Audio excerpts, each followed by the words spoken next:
Достар, бұл бейнебаян жүйкеңізді жұқартуы мүмкін, бірақ бұл тек көркем туынды екенін ұмытпаңыздар. Егер бұл хикая сіздерге тым шынайы көрінсе, немесе жаныңызға батса, алдын ала кешірім сұраймын. Менде ондай мақсат болған жоқ. Жайғасып отырып, тамашалаңыздар. 1981 жыл. Қазан айы. Тасөткел ойпаты маңындағы адам аяғы баспаған қалың, ну орман.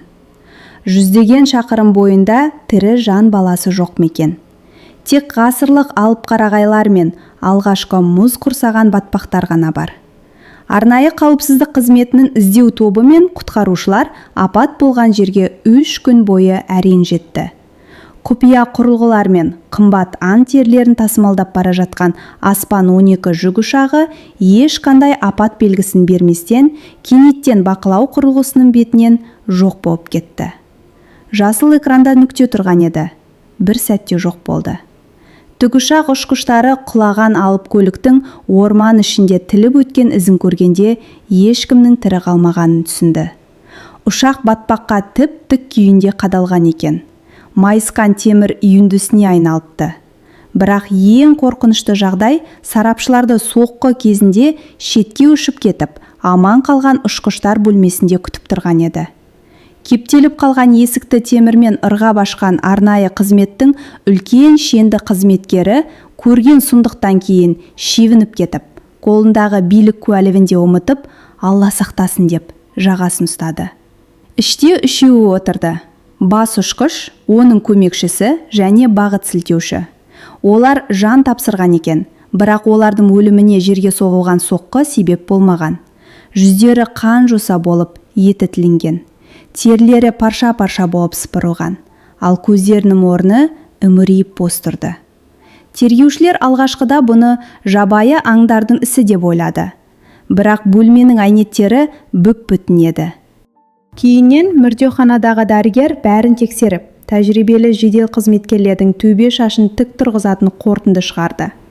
Ұшқыштар адам айтқысыз жындылық ұстамасы кезінде өз көздерін өз тырнақтарымен ойып алған екен. Ал Ақшақарда әлгі қара жәшіктің дыбыстық таспасын тыңдағанда бұл іске бірден өте құпия деген белгі қойылды.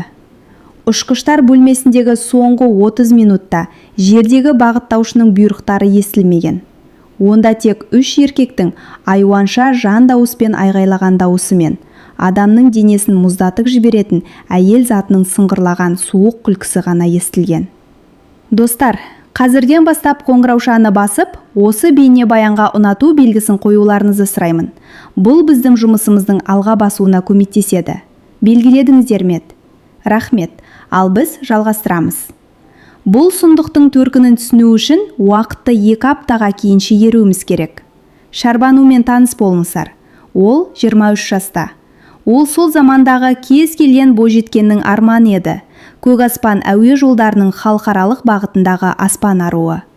Үстіндегі киімі мінсіз, ағылшын және француз тілдерін жетік біледі. Бойынан жұпар иісі аңқып, жүзінен биязы күлкі кетпейтін.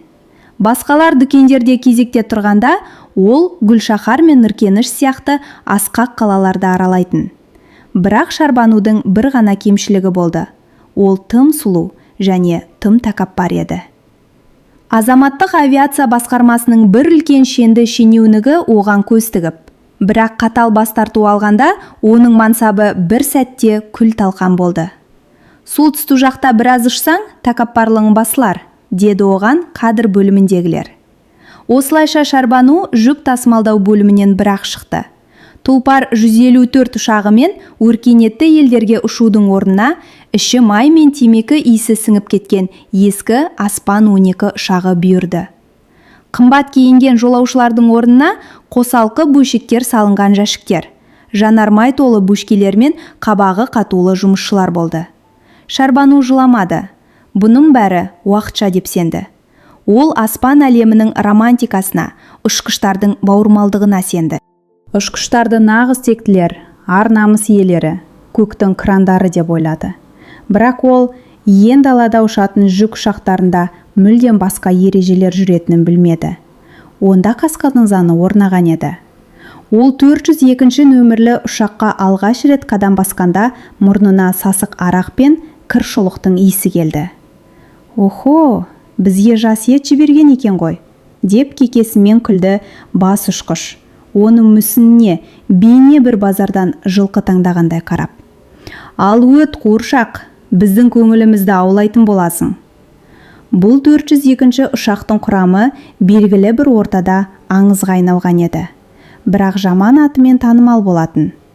Бұл ұшқыштар рұқсат етілген және пиым салынған нәрселердің бәрін, алтынды, есепке алынбаған уылдырықты, арақ пен аң терілерін тасымалдайтын.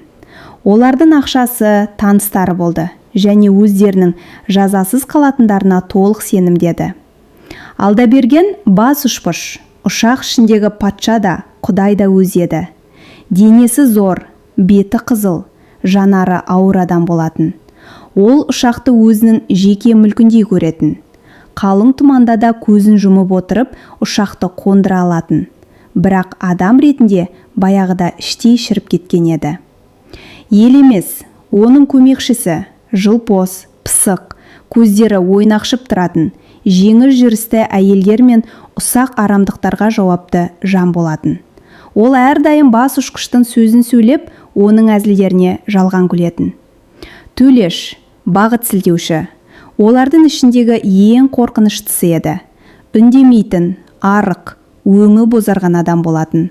Ол ешқашан күлмейтін, тек бақылағанды ұнататын. Оны бала кезінде хайуандарды қинаған деп айтатын. Олар үшін Шарбану қызметкер емес еді. Олар оны тек ауыртпалық, күтуші және ермек үшін жіберілген әдемі зат деп қабылдады. «Маған тездетіп сусын әкел», деп ақырда Алдаберген, басында бұрмастан. «Ал етегіңді бұдан да қысқартуға гуар еді», деп сыбырлайтын ел емес, қасынан өткенде шымшып қалуға тырысып. Шарбану бәріне шыдады. Ол өз ісінің маманы болуға тырысты.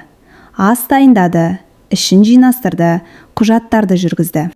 Ол Ақшақардағы сүйіктісіне хат жазып, бір айдан кейін бұл тозақтың аяқталатынына сенді.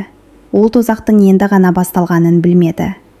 Қарлығаладан Мұздыбұлаққа бағытталған сапар жоспардан ауытқып кетті. Солтүстіктегі боранды елді мекенінің үстін қорғасындай ауыр бұлт торлады. Солтүстікке ғана тән, көз ашқызбайтын, жел адамды сұлатып кететін қатты боран басталды. Жердегі бағыттаушы белгіленген жерге қонуға тыйым салып, ұшақты қосалқы әуежайға тек бір ғана жабық тұрақ пен барақ тәріздес қонақ үйі бар. Ескі де қараусыз қалған ұшу алаңына бағыттады. Міне, барлық қатаң шарттарды. Ешқандай орысша сөзсіз, сандарды толықтай сөзбен жазып, есімдер мен қалаларды тек ережеге сай сақтай отырып жасалған хикаяның жалғасы. Сөйлемдер нағыз көркем әрі суық әсер қалдыратын қазақ тіліндегі нұсқада берілді. Олар ұшу алаңынан шығып кете жаздап, ғажайыптың күшімен әрең қонды. Үлкен өлкемен байланыс мүлдем үзілген еді. Айнала мұз басқан шөл мен мәңгілік түнек қана. Қонақ үйде тек қарауыл мен бұлар ғана болды. Бөлмелердің суықтығы соншалық ит көргісіз еді. Жылытқыштар әрең жылытып тұрды. Ұшақ құрамы бір бөлмеге жайғасты. Шарбануға дәліздің ең соңындағы тар қуысты бөлмені берді. Есігі бекітілмейтін, құлпы баяғыда бұзылған екен. Олар орналаса сала, ұшқыштар тығып жүрген бір жәшік ащы суларын суырып алды. Осылайша маскүнемдік басталды. Шарбану олардың қарқылдаған күлкілерін, кеселердің сыңғырын және ауызға алғысыз былапыт сөздерін естіп отырды. Ол қатты қорықты. Есіктің алдына орындықты тіреп, үстіне барлық жылы киімдерін киіп, дәліздегі қадамдарға құлақ біріп, дірілдеп отырды. Түн ортасы ауа есік қағылды. «Шарбанужан!» Елеместің дауысы жағымсыз әрі жуымысқы шықты. «Есікті аш! Бас ұшқыш шақырып жатыр. Сәтті қонғанымызда атап өту керек. Көпшілікті ренжітпе». «Мен ұйықтап жатырмын», деді ол, қолындағы кішкене бәкіні қатты қысып. «Кетіңдер!» Есіктің сыртынан мысқылды күлкі естілді. «Ұйықтап жатыр дейді ғой. Ештеңе етпес, қазір оятамыз. Қиырат есікті Алдаберген. Мұнда тек түз заңы жүреді. Сені ешкім естімейді. Иықпен жасалған қатты соққы нәзік есікті жақтауымен бірге жауып түсірді. Тірелген орындық шетке ұшып кетті. Бөлмеге үшеуі басып кірді. Олардан сасық иіспен хайуандық ыза аңқып тұрды. Алда берген белдігін шешіп бірінші болып кірді. «Өзіңді патшайымын деп ойлайсың ба?» деп қорылдады ол. «Өзіңді бізден артық көресің бе? Сенің әлгі ақшақарларында рақаттанып өмір сүруім үшін біз мұнда қан түкіріп жүрміз. Ал сен бізге мұрныңды шүйресің». Шәрбану оны бәкімен ұруға тырысты. Бірақ Төлеш, әлгі үндемейтін бағыт сілтеуші, оның қолын ұстап алып, білегін қыршылдатып бұрап жіберді. Бәкі еденге түсті. «Пысық екен», деп мысқылдады ол. «Маған ұнайды». Одан кейін болған жағдай жай ғана зорлық емес еді. Бұл жазалау. Адамның болмысын құрту болды. Олар тек оның тәнін ғана емес, оның тәкаппарлығын сындырып, осы бейшара баспананың батпағына таптағысы келді. Олар бір-бірін айтақтап, оны кезекпен қорлады. Елемес сатуға алып бара жатқан шетелдің жылдам сурет шығаратын құрылғысын суырып алды. Жарқылдаған жарықтар Шәрбанудың көзін шағылыстырып, қараңғылықтан, құмарлықтан бұзылған беттерді және оның кір көрпе төсекте жатқан дәрменсіз тәнін суретке түсіріп жатты. Олар оны өлімді тілейтіндей істер істеуге мәжбүрледі. Оны шақыртумен жүретін аспан аруы деп атады. Шәрбану айғайламады. Ол айғайдың бұларды одан сайын қоздыра түсетінін тез түсінді. Ол еріндерін қан шыққанша тістеп, төбедегі қара көгеру дағына қарап жата берді. Ол осы бөлмеде өлді. Көк аспанда армандаған әлгі Шәрбану жоқ болды. Тек іші мұздай өшпенділікке толы бос бейне ғана қалды. Таң шуақпен емес, терезеден көрінген сұрғылт тұманмен атты. Ұшқыштар оны жыртылған киімдерінің арасында қалдырып кетіп қалды. Есікті де жаппады. Бұлар үшін бұл қалыпты жағдай. Жай ғана іс-сапардағы ермек еді. Шәрбану орнынан тұрды. Әлір бір қимылы жанына бататын. Ол дәліздегі жуынатын жерге барды. Одан өзіне бір кәрі кемпір қарап тұрғандай болды. Көздері шүмірейіп асты қарайған, ерні жарылған еді. Бірақ бәрінен де оның жанары қорқынышты болды. Онда тек шексіз бостық қана бар еді. Асханада олар түк болмағандай отырды. Ет жеп, әзілдесіп отыр екен. Шәрбану кіргенде Елемес оған бірнеше суретті көрсетіп бұлғақтады. «Қарашы, қандай тамаша шыққан», деп қарқылдады ол. «Егер ақылды қыз болсаң, суреттерді қайтарамыз. Ал егер қарсы келетін болсаң, ақшақардағы сүйіктіне жібереміз. Сенің мұнда бізді қалай күткеніңді көрсін». Алда берген оған бұрылып та қарамады. «Сусын құй», деді күңкілдеп. «Және жинал. Ауа райы оны алып келеді. 2 сағаттан кейін ұшамыз». Шәрбану сусын құйды. Қолдары дірілдеген жоқ. Ол бұдан шығар жол жоқ екенін түсінді. Тәртіп сақшыларына бара алмайсың. Өйткені мұнда бәрі өз арасы байлас. Үйіне де қайта алмайсың. Бұл суреттер оның өмірін құртады. Тек бір ғана жол қалды. Тек соңғы шешім. Олар ұшақты сапарға дайындады. Шәрбану ұшақ асханасы мен жүктермен айналысты. Жүк бөліміндегі құрылғылар салынған жәшіктердің арасында үлкен ыдыстар тұрды. Олардың бірінде улы сұйықтық деген белгі бар еді. Ал жанында ұшақтың жанармайы биіктікте қатып қалмауы үшін қосылатын арнайы сұйықтық толтырылған бөшкелер тұрды. Шәрбану әуе медицинасы бойынша өткен сабақтарын есіне түсірді. Ақшашты ұстазы былай дейтін: «Әлгі улы сұйықтық өте қауіпті у. Дәмі де, иісі де әдеттегі ащы судан ажыратылмайды. Аз ғана мөлшері мас қылады. Бірақ оның ағзадағы әсері көру жүйкесін зақымдайды. Алдымен соқырлық орнап, көзге ақ түседі. Кейін дем ала алмай азапты өлімге әкеледі». Шәрбану ыдысқа қарап тұрып бәрін жоспарлады.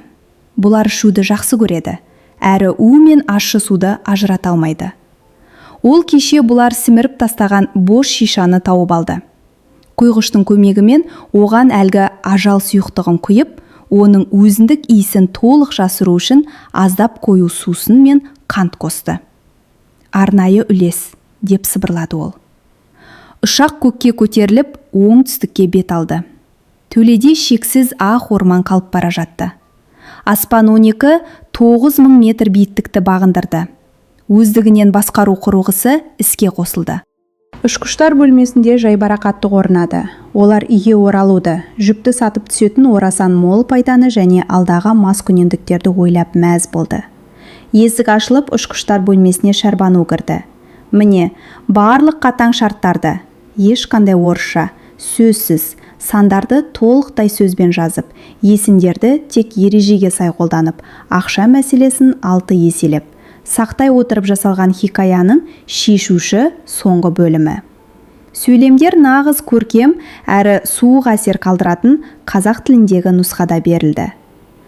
Ол сақадай сай еді, үстіндегі киімі мұнтаздай таза, басындағы ұшқыш бөрігі мінсіз тұр. Ерніне ашық қызыл бояу жаққан, қолында табақ, ал оның үстінде буы бұрқыраған кеселер мен әлгі ажал сұйықтығы құйылған шиша бар. Жігіттер, оның даусы қоңыраудай сыңғырлап шықты. Мен ойланып қарасам, сіздердікі дұрыс екен. Мен ақмақтық қылыппын. Келіңіздер, ұрыспайық. Мен кешірім сұрағым келеді. Алдаберген таңырқап қасын көтерді де, содан кейін паңдана мысқылдады. Міне, бұл басқа әңгіме. Мен айттым ғой, әйел заты жылылықты жақсы көреді деп. Тек тілін таба білу керек. Мен сіздерге жылынып алу үшін ерекше қоспасы бар сусын дайындадым, деді Шәрбану. Ол әлгі улы сұйықтықты аямай кеселерге молынан қиды. Ал өзіңше, деп сұрады күдіктенген Төлеш. Мен жұмыстамын, маған болмайды, деп жымиды Шәрбану. Мен кейін ішермін. Айналаға қою сусын мен ащы судың иісі жайылды. Жанатын нәрсенің бәрін ішуге дағдыланған ұшқыштар кесе түйістірді. Ал түсіністік үшін, деді елемес. Олар сусынды түбіне дейін сіміріп салды. Шәрбану есік көзінде тұрып бақылап тұрды.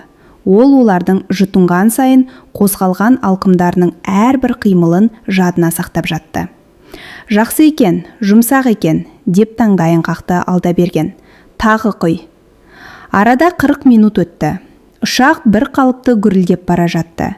Шәрбану ұшқыштар бөлмесінің дәл артындағы тар дәліздегі қайырмалы орындықта отырды. Ол есіктің сыртындағы тұтқаға еден жуғыш ағашты өткізіп, құлыттап тастаған еді. Бірақ Аспан 12 ұшағының есігінде шағын терезе бар болатын. Ол сол терезеден қарап тұрды. Әсері алдымен бағыт сетеушіге тиді. Төлеш кенет көзілдірігін шешіп алып, оны жеңімен сүрте бастады. Бұл не сұмдық? Деп көңкілдеді ол. Бөлменім үшін тұман басып кетті ме? Бас ұшқыш, тұрғылар бұдырап кетті. Қандай тұман? Аспан шайдай ашық қой, деп жауап берді Алдаберген. Бірақ сол сәтте өзі де көзін жиі-жиі қаға бастады. Елемес, бөлменім жарығы жыбылықтап тұрған жоқ па? Қараңғыланып барады. Елеместің дауысы дірілдеп шықты. Жігіттер, мен бағытсыз басын көре алмай тұрмын. Бәрі қар сияқты аппақ болып кетті. Ұлы сұйықтық олардың көру жүйкелерін зақымдай бастаған еді. Бұны қар соқырлығы деп атайды. Олар үшін әлем сүттей аппақ тұманға айналып бара жатты. Көзім, деп кенеттен шыңғырып жіберді Төлеш. Қышқыл құю жібергендей күйіп барады. Үрей бір сәтте бәрін жаулап алды. 10 шақырым биіктіктегі 3 дәудей еркек зағип болып бара жатқандарын түсінді. Шәрбану, деп ақырды Алдаберген. Су әкел, тез! Бізге не бердің? Шәрбану есік терезесіне жақындады. Ол ұшқыштардың құлаққаптарына дауыс жіберетін құрылғының күймесін басты. Құрметті ұшақ құрамы, деді ол сабырлы үнмен, дәл ұшақ ұшар кезде хабарлайтын әуезді дауыспен. Сіздермен сөйлесіп тұрған сіздердің аспан аруларыңыз. Ұшақ сыртындағы суықтық 50 градус. Көп ұзамай сіздердің тамырларыңыздағы қас та сондай суық болады. Біз төмендей бастаймыз. Бөлме ішінде аласапыран басталды. Мүлдем көрмей қалған ұшқыштар орындықтарында жұлқына бастады. Көздегі ауырсынуға төзу мүмкін емес еді. У жейтені сіндіріп жіберді. Көздері ұясынан шығып кете жаздағандай болды. Олар көз алдындағы ақ тұманды сыпырып тастамақ болып, беттерін тырнақтарымен осып жатты. Қан құрылғылар тақтасына шашырады. «Аш есікті, мен сені өлтіремін!» деп ақырды алда берген жабық есікті ұрғылап. Бірақ ол қайда ұрып жатқанын көрмеді. Ол қабырға мен қалқаларды ұрғылады. Басқарусыз қалған ұшақ бір жағына қарай қисая бастады. Өздігінен басқару жүйесі ұшақты теңестіруге тырысты. Бірақ жанталасқан ел емес, басқару тұтқасына соғылды. Аспан 12 төмен қарай шиілді. «Тарту керек, ел емес, тарт!» деп айғайлады бас ұшқыш. Жоғары мен төменнің қайда екенін түсінбей. «Біз құлап барамыз!» Шәрбану олардың ащы дауыстарын естіп тұрды. Олардың кешірім сұрап, жалбарынғандарын естіді. «Шәрбанужан, айналайын, кешірші, қайтарғыш дәрі берші, бәрін істейміз, саған 60 миллион теңге береміз!» деп шыңғырды ел емес. Шәрбану дауыс орайтқышты қолына алды. «Енді біз теңбіз, бас ұшқыш. Суреттерді мен өртеп жібердім. Ал сіздер тозақта жанасыздар. Сапарларыңыз сәтті болсын». Ұшақ тік төмен қарай құлдилады. Қатты салмақ Шәрбануды орындыққа жабыстырып тастады. Ол құтқарылуға тырыспады. Ұшақты басқара алмайтынын білетін. Әрі бұдан кейін құтқарылудың қажеті де жоқ еді. Олардың жасаған сұмдығымен өмір сүргісі келмеді. Ол қалтасынан кішкентай айнасын суырып алып, сабырлы күйде ернін тағы да бояды. Шашының босап кеткен бұрымын түседі. Жер сағатына 800 шақырым жылдамдықпен жақындап келе жатты. Қозғалтқыштардың гүрлі бөлмедегі шыңғырған дауыстарды басып кетті. Әлгі қара жәшіктің жазып алған соңғы сәті шапалақ ұрғандай болған қатты соққының дыбысы және аспан аруының сабырлы, ақырын ғана дем шығарған дауысы еді. Иен орманда лапылдаған отты гүл жарылды. Айналадағы қар 100 метрге дейін еріп кетті. Құтқарушылар мүрделерді тапқанда, ұшқыштардың көздері неліктен жоқ екенін ұзақ уақыт бойы түсіне алмады. Тек ұшақтың құйрық жағынан табылған ерін бояуының кішкентай сауыты ғана кез келген апаттан да қорқыныштырақ болатын әйел затының кегінің ескерткіші іспеттес бүп-бүтін күйінде сақталып қалыпты. Достар, аспан қателікті кешірмейді, бірақ одан да бетер ол опасыздықты кешірмейді. Қалай ойлайсыздар? Шәрбанудың басқа жолы болды ма? Әлде ұшақ құрамының жасаған зұлымдығы тек олардың өз қанымен ғана жуылуы керек пе еді? Пікір қалдырыңыздар. Және әрдайым ұшаққа отырғанда ұшақ құрамына тек сәтті қонуды ғана емес, сонымен бірге таза ар-ұждан тілеңіздер.